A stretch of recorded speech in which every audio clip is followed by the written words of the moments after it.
Retrouvez le talk BFC Politique avec les Instituts Biostudio et Gold, la web radio. Bonsoir à toutes et à tous, je suis ravi de vous retrouver dans ce numéro spécial du talk BFC Politique puisque j'accueille ce soir Bruno Retailleau à l'occasion de son passage en Bourgogne. Bruno Retailleau, bonsoir. Bonsoir. Je vais vous demander de sélectionner 3 cartes, 3 questions spéciales que vous allez découvrir tout à l'heure dans le courant de cette émission. Si une de mes questions devait vous gêner, eh bien, il n'y a pas de problème, on a la solution. Vous avez une carte spéciale qui est faite pour ça, la carte Joker. Vous êtes généreux. Au cas où. Et puis, quand vous êtes prêt, Bruno Retailleau, je vais vous demander de retourner le sablier. Et nous sommes partis pour 10 minutes.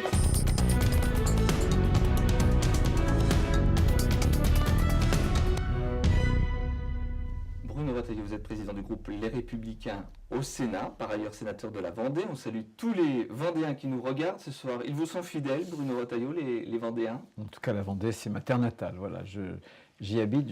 En fait, j'habite dans une toute petite commune rurale, là où je suis né. Donc, vous voyez, j'ai des racines qui sont profondes. Et évidemment, j'aime la Vendée, j'aime la France. Mais j'ai appris à aimer la France à travers ma Vendée natale. Voilà. Vous êtes une des personnalités montantes à droite, vous êtes très sollicité en ce moment par les médias nationaux notamment, on vous voit un peu partout.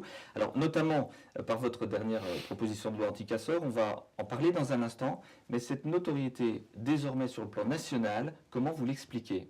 Certains de mes amis adorent s'opposer à Emmanuel Macron. Peut-être, sans doute, il faut le faire. C'est ce qu'on attend d'une opposition. Mais on ne peut pas se contenter de le faire. Il faut aussi proposer, et je m'attache justement à revenir au fond et à proposer très concrètement ce que l'on peut faire pour que demain, les jeunes Français notamment vivent mieux. Est-ce que Laurent Wauquiez aujourd'hui, et je vous pose la question de manière directe, est le mieux placé pour incarner la droite? Certains, et notamment parmi vos sympathisants, lui reprochent d'être un peu trop à droite, un petit peu de flirter parfois avec le Front National. Votre position, Bruno Retailleau? Non, je crois que je le connais. Il y a une ligne infranchissable, il l'a exprimé, mais on l'accuse toujours effectivement de cette connivence. Je peux attester qu'il n'en est rien. Moi, je pense qu'il ne faut pas trop tirer sur le pianiste. Il y a un orchestre qui joue une partition. Et encore une fois pour moi, puisqu'il a été élu quand même très largement, il est donc légitime, c'est le président de LR, on va essayer de définir une voie qui est la voie médiane, la voie de la mesure, mais c'est la seule voie qui permet, je vous assure, de faire avancer l'Europe qui est indispensable aujourd'hui. Pourquoi alors sur les sondages, en ce moment sur les européennes, on entend beaucoup parler de la liste Rassemblement Bleu Marine, on entend beaucoup parler d'En Marche, un peu moins de la droite et du centre éventuellement. Ils sont où? Mais parce que Emmanuel Macron tente avec les européennes de reconstituer ce qui lui a permis de gagner au deuxième tour de l'élection présidentielle. Il veut se retrouver face à Mme Le Pen. Comme ça, il est sûr finalement de gagner. À l'avenir, attention. Et il veut éliminer tout ce qu'il y a entre les deux. Mais moi, je pense que pour tous les Français, quoi qu'on pense, je pense qu'il faut pour la France qu'entre les extrêmes et M. Macron, il puisse y avoir une opposition républicaine et de droite pour qu'il y ait un autre choix le moment venu. J'ai proposé un texte au Sénat, nous l'avons voté, je suis très heureux que le gouvernement le reprenne, simplement, je me méfie. Parce que je vois bien qu'il y a une tentation de faire des gros clins d'œil à la droite. On peut rentrer un tout petit peu dans le détail de cette loi, puisque vous l'évoquez maintenant, Bruno Retailleau. Elle prévoit quoi, cette loi anti-casseurs? Aujourd'hui, en France, ce que je constate, c'est qu'on ne peut plus faire des manifestations calmement. Donc on est en train d'atteindre le droit, qui est un droit pourtant constitutionnel des Français à manifester. C'est ça que j'ai voulu faire. Alors, elle prévoit 3 choses.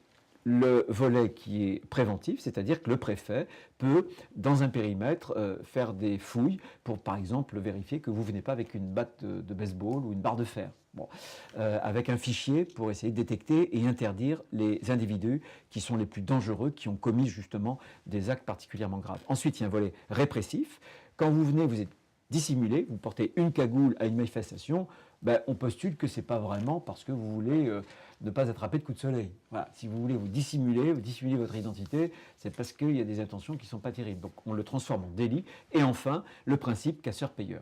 Moi, je pense à tous les commerçants qui ont perdu des dizaines de milliers d'euros. Il y a des entreprises qui sont aujourd'hui en faillite. C'est quand même pas normal que des gens puissent s'infiltrer dans une manifestation, puissent casser et que ensuite la réparation soit sur le dos des commerçants, etc., ou d'artisans.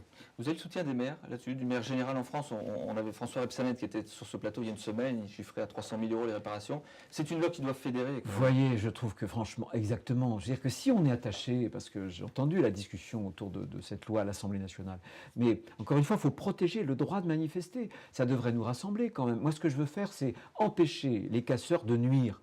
Et ils nuisent d'abord aux forces de l'ordre, parce qu'il y a des forces de l'ordre qui ont failli être lynchées, ils nuisent aux commerçants, mais ils nuisent aussi aux manifestants. Moi, si j'étais manifestant, si j'avais envie de manifester pour une cause qui est une cause que j'estime juste et noble, je ne voudrais pas, moi, que cette cause soit salie par des gens qui viennent de l'extérieur pour profiter et pour casser du CRS ou du flic. Bruno Retailleau est avec nous ce 24 janvier, Talk BFC Politique édition spéciale. Bruno Retailleau, vous avez sélectionné 3 cartes en début d'émission. Je vais vous laisser en retourner une. Le principe veut que vous nous la lisiez et puis que vous y répondiez après l'avoir découvert. Alors plutôt prévention ou répression? Ah ben ça tombe bien. Oui, alors en fait, il faut de la prévention et de la répression. La répression, c'est ce qui permet à la prévention d'avoir de la force. Parce que si vous avez que de la prévention, mais qu'il n'y a jamais de sanction quand le délit il est commis, ça ne sert à rien. Donc il faut les deux. Bruno Retailleau, on vient de parler de votre loi anti-casseurs. Sur le fond du mouvement des Gilets jaunes, est-ce que vous comprenez les Gilets jaunes? Est-ce que vos sympathisants sont plutôt Gilets jaunes ou anti-Gilets jaunes? Ma famille politique avec une grande bienveillance le mouvement des Gilets jaunes, parce que ce qu'ils exprimaient, c'est ce qu'on a dénoncé depuis plusieurs années. Ils exprimaient 2 choses notamment. Ils exprimaient le ras-le-bol fiscal. Or, en France, on croule sous les impôts. On est le pays au monde où on a le plus de dépenses publiques. L'État n'arrête pas de dépenser, de produire des normes, des contraintes. Et en même temps, comme on a beaucoup de dépenses publiques, on est 28e sur 28 en Europe, vous vous rendez compte ? Et en même temps, évidemment, on est les champions du monde de l'impôt. Donc ça, c'était une bonne chose. Et ensuite, il y a la relégation territoriale. Il n'y a pas que Paris en France. Moi, je suis comme les Bourguignons, comme ceux qui habitent ici à Dijon ou en Côte d'Or. Moi, je suis vendéen, je me sens provincial. Mais il y a plein de belles choses qui se passent en province. Donc stop, Paris n'est pas la France. Et pensons aussi à la ruralité. Quand j'ai vu, moi, au Sénat, vous savez que c'est le Sénat qui, il y a plus d'1 an, a dénoncé cette fiscalité énergétique qui en réalité c'était pour remplir les poches percées de l'État. La fiscalité, en tout cas l'énergie avait bon dos, eh bien c'était en réalité les ruraux ou les rurbains, quand on doit utiliser la voiture diesel, quand on doit se chauffer au fioul, qui étaient pénalisés. Donc stop, donc voilà, les territoires, cette France périphérique qu'on oublie trop souvent, ça a été la protestation principale aux origines. Alors, Ensuite, évidemment, il y a eu plein de choses qui se sont agrégées. On peut aujourd'hui parler de mouvements au pluriel, parce que j'entends des revendications parfois qui sont très très contradictoires. Alors, sans balayer toutes les... Mais vous pensez peut-être à l'ISF, alors on va peut-être venir dessus, non, parce que vous parliez de fiscalité. Vous comprenez ces gilets jaunes, mais sur l'ISF... C'est très clair. On avait réclamé la suppression de l'ISF parce que c'est quelque chose de contradictoire avec l'emploi. On veut de l'investissement. Le problème d'Emmanuel Macron, c'est qu'il a supprimé l'ISF en faisant payer des gens, des Français qui sont modestes, par exemple les retraités.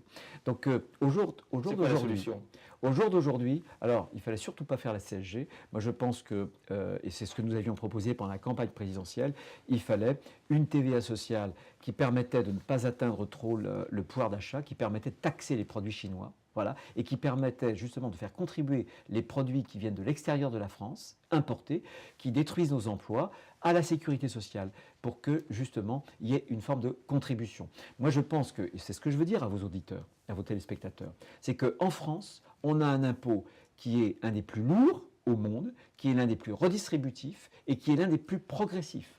Donc ça n'est pas en ajoutant des impôts aux impôts qu'on va régler quoi que ce soit. Aujourd'hui, l'impôt sur le revenu, eh bien 10% des Français en payent 70%.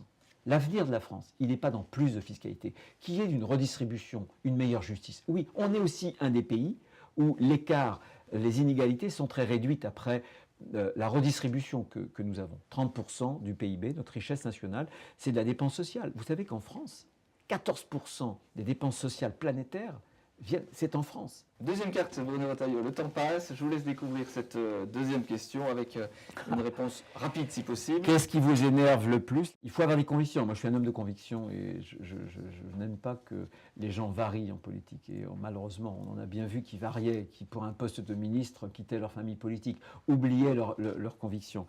Donc ça, pour moi, ça m'énerve souvent beaucoup. Pour conclure et avant de lire la dernière question spéciale sur le plan local, vous êtes ce soir sur nos terres bourguignonnes. C'est un peu compliqué à droite. Qui aurait pour vous la légitimité de prendre les rênes à droite, parmi les personnalités que vous connaissez? Ah non, mais il y a quelqu'un qui a une légitimité. D'abord, je connais bien le président du département. On était président, moi j'étais président de la Vendée, puis lui des Côtes d'Or. J'avais connu avant Louis de Brassia, et puis maintenant François Savadé, que je salue en même temps par la voix de votre écran. Je l'ai lu hier soir. Non, il a un premier vice-président qui est d'ailleurs LR, qui a été élu, qui est légitime, qui est notre président de fédération, c'est François-Xavier Dugourc. Il est parfaitement légitime. Et je sais qu'il y a sur Dijon un certain nombre de personnalités. J'en connais un, voilà, de ma famille politique. Moi, ce que je veux dire... je le connais parce que je travaille un petit peu avec son épouse au Sénat, voilà, donc c'est Manuel Bichot.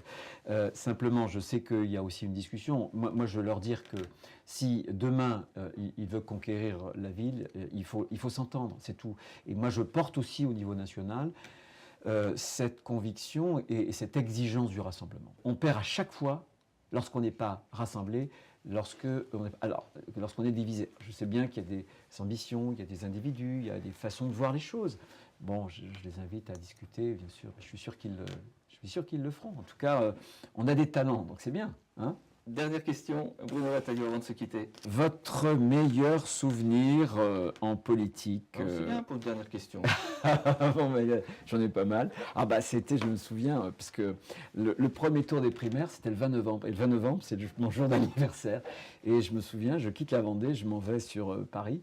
Et j'appelle François Fillon et il me dit, écoute, on va être bien placé. Voilà.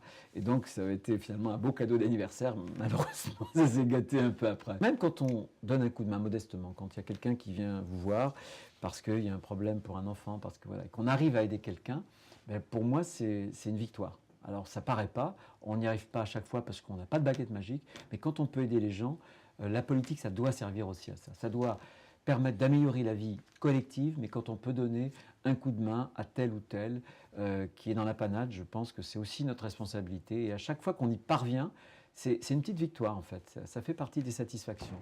Bruno Retailleau, merci d'avoir accepté cette invitation. Merci. Quant à nous, on se retrouve dimanche. Ce sera Jean-Louis Fousseret, le maire de Besançon, président du Grand Besançon, qui sera ici avec nous en plateau. Très belle soirée à tous.